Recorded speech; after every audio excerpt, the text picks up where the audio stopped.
I'd like to introduce or provide an update for the audience on Heliostar Metals. Being a junior gold explorer, you always want to just push ahead and just go hit program after program, hit after hit, and you've got to sometimes pause and recognise that gold markets dictate the pace that you have to move at. If you go all offence all the time, to use a football analogy, you're going to get opened up and destroyed.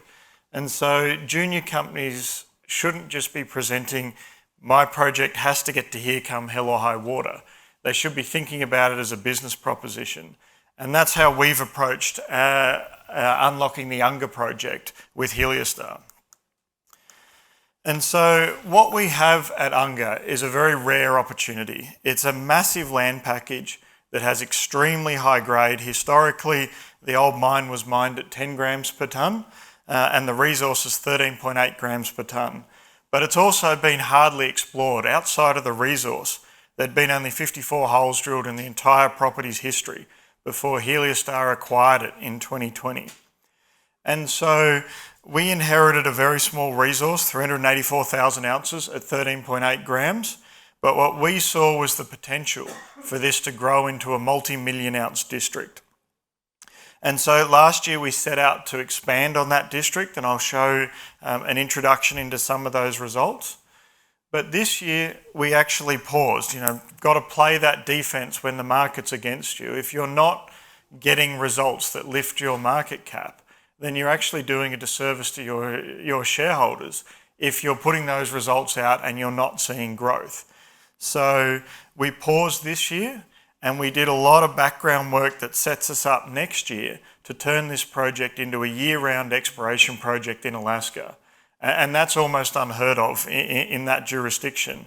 And we think it gives us a much better chance of achieving our end game with a lot less shares out than would happen if you just ploughed ahead like often happens for junior companies. And so our first key goal is to deliver 1 million ounces at Unga, and then ultimately show the full endowment of this district. If you look at our share count, we have 55 million shares out, just under 75 million fully diluted. Board and management owns 20% of the company. Phoenix Gold Fund owns another 20% of the company. In fact, the top 10 shareholders own nearly half of Heliostar, very, very tightly controlled stock. We have coverage from Michael Gray at Argentus and Mike Neyhauser at Roth. So a good independent review of the work that we've put out. And so to introduce you to the project, it's in the Aleutian Islands in Alaska. And so we all know Alaska's famous for huge deposit potential, but in a lot of cases, the logistics are very difficult. And we spend a lot of time introducing people to how favourable we are at Sand Point. You can land a 737 on the airstrip. There's a town of Sand Point of about 1,000 people that we base out of. We're fortunate we've got an agreement with the Aleutian Corp. It's a 7-year exploration agreement with a built-in 20-year mine option. So very supportive agreements, and we're very fortunate to be working out of the community of Sand Point. The project itself is, as I said, big. It's about 5 times the size of Manhattan Island. It's got the resource, SH1, you can see in the inset, and a whole series of targets.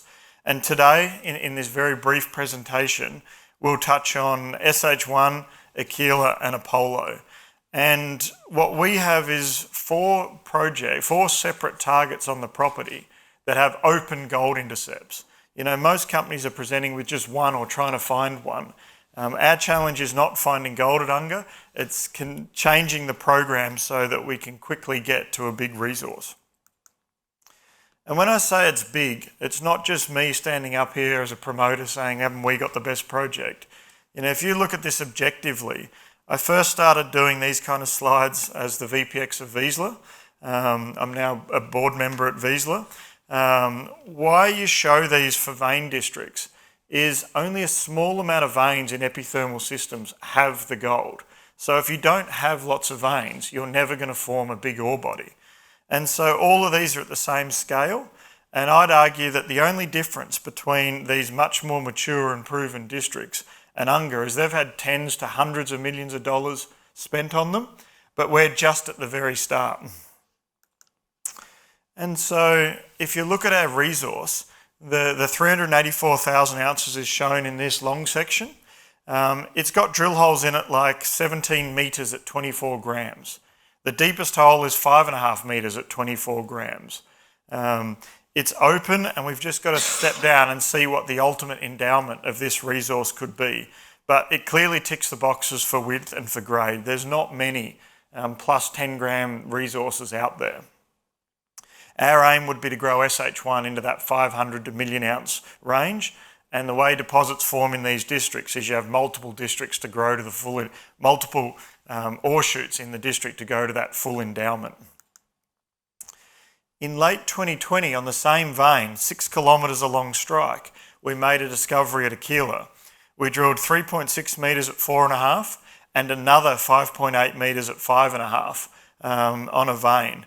Last year we stepped out underneath, we got 1.5 metres at 10 grams. We stepped along strike, we got another 1.5 metres at 5 grams. And then stepped out again and again and got a high-grade vein with a broad, low-grade halo of mineralisation. And so we've got 150 metres of strike where we've hit in all those holes. We think we're just at the top of an ore shoot. We've just got to continue to drill. And if you look, there's plenty of other zones there. There's 3 metres at 6.5 in a drill hole. There's plenty of 10-gram samples on surface that have never been followed up. You know, we're really at the beginning of another zone here with a lot of potential. And then the last of the targets that I'll introduce is Apollo. This was Alaska's first underground gold mine. You can see in the top left they produced about 150,000 ounces out of here at 10 grams per tonne. But they didn't stop mining because they ran out of gold. They stopped mining because they started getting base metals, and that caused problems for them. The way they recovered the gold was they would just pulverise the rock into a flour, you know, just a hammer on a camshaft, crushing it down, and then they'd wash it over an amalgam plate. An amalgam plate's a copper plate that gets coated in mercury, and then as the flour goes over, the gold settles to the bottom, is absorbed by the mercury, and then they just boil off the mercury and pour gold bars. That worked perfectly at the start of the mine, but as they got deeper and got the base metals, and you see that thick black line draw there, and the old timers called it complex ore underneath. Because even though base metals are dense, when they occur with the gold, they're less dense than gold alone, and so more of that mineralisation didn't get to the bottom of the rock flour, it stayed caught up in it. And unfortunately for those guys, that meant that they couldn't recover the gold. By the 30s, flotation was invented, and there's probably a couple of hundred mines around the world today that easily recover this material. But their struggle has been a massive opportunity for us in that they kept expanding that mineralisation the hard way by sinking tunnels, by driving shafts, and they showed there was a lot of mineralisation left behind. You know, a nearly 4 or 5 metre wide vein under shaft 1, another zone of about 100,000 tonnes in that shaft 2 area in the centre. That'd be about 8 grams gold equivalent today if you look at the estimate in the bottom left.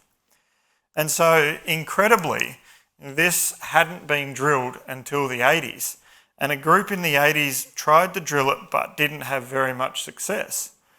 And what we were able to do was say, let's solve this by not understanding, trying to work out why the 80s guys didn't hit.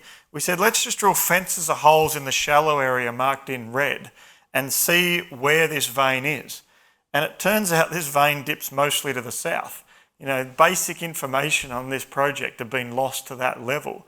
We drilled holes like 3 metres at 88 grams, 8.6 metres at 10 grams, got some spectacular results in that drilling last year, and we just need to grow out that drill program to see the full extent of what Apollo could become. We also have another advantage in that we can access that main level you can see highlighted in yellow here, and we plan early next year to open that up to do a drone LiDAR survey to see exactly where the old workings are and potentially even to sample some of that mineralisation. And so our plan is to get back underway early next year. We'll be up underway in March, which is almost unheard of in Alaska. Start at Centennial, a deposit close to Sand Point, and then move through to these targets that I talked about, Apollo, Aquila, SH1.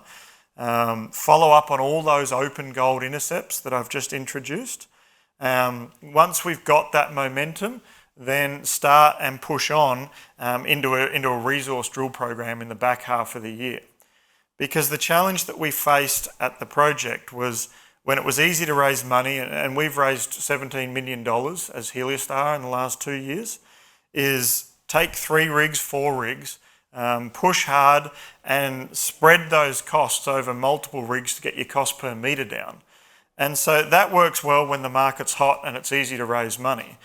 It creates a feedback loop that nearly any Northern Canadian Alaska explorer will know is kind of spending a lot quickly, almost drinking from a fire hose, where to drill, then probably to learn the lessons and drill in the right spot, and then send that away for assay, then get those results, publish them, get a reward in your share price, raise money, and then feed that money back into your drill rigs and your geos, was kind of a $5 to $7 million feedback loop. And that's a bit tough in these markets. That can be very dilutive when you're not getting the support. So what we've focused on is we'll build the first permanent camp at Unga. We're going to improve the roads so that we won't need a helicopter, so that we can lower that feedback loop to be less capital intensive, only $2 to $3 million, to be able to close that loop and get that momentum. When we made the discovery with Wiesler, the market was hot, it was easy to get that momentum, and the company's kept it ever since. The hardest thing you can do as a junior is get that momentum and push forward. And so we think this modified plan that utilises the knowledge we've learnt how to operate efficiently at Unga is going to be the trick for how we ultimately unlock Unga as a district. Because to close, there's very few projects that have the potential to be both multi-million ounce and spectacular grades. We think Unga has all those key ingredients, and when you look at the recent history of deposits that are 3 million ounces plus, 8 grams plus, they've all sold for over $500 million. Whether just a couple of examples are posted here, but they're rare, they're extremely desired by the biggest companies in the world, and if you develop them yourselves, you've got an absolute cash cow. And that's what we're looking to do at Heliostar, and that's the prize that we think we have at Unga. Thank you. Thank you, Charles. We have time for a question before the break. Can maybe just